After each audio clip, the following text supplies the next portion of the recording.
As protests against the proposals put forward for judicial reform by the government of Israeli Prime Minister Benjamin Netanyahu move into their sixth month, it's time to ask again, what's really driving this argument?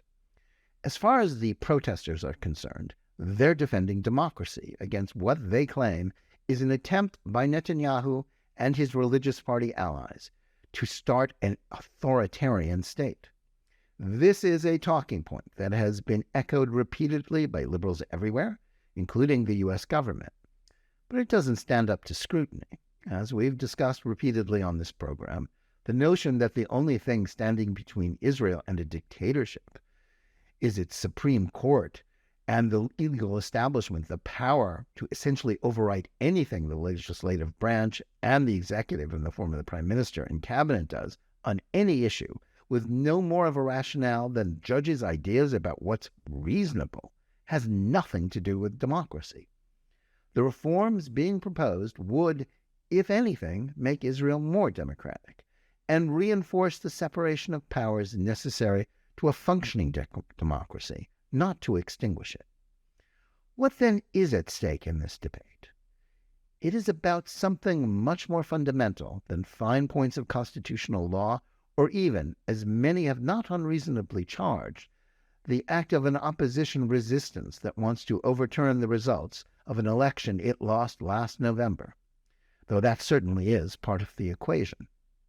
Instead, it is a debate about what kind of country Israel is going to be.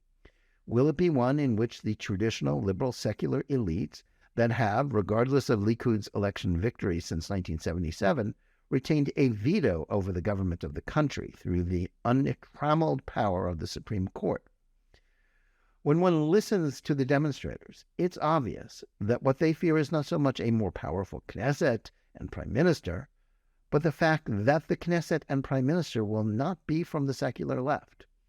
What they don't want is a democracy where the other half of the nation, that is Mizrahi in origin, nationalist, and religious, gets to call the shots.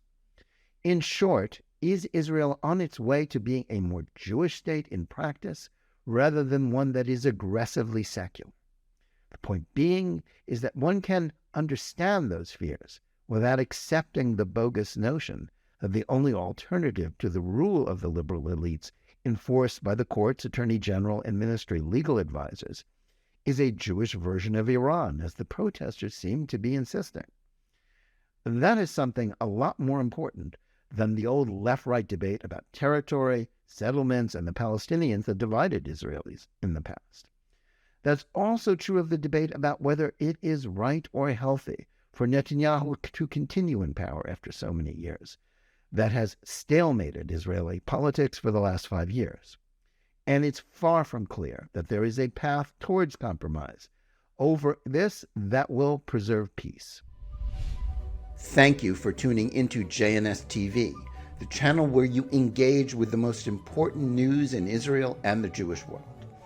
If you enjoyed this video, please like, subscribe, and click the bell for notifications, and visit us at jns.org to get the very latest in Jewish news.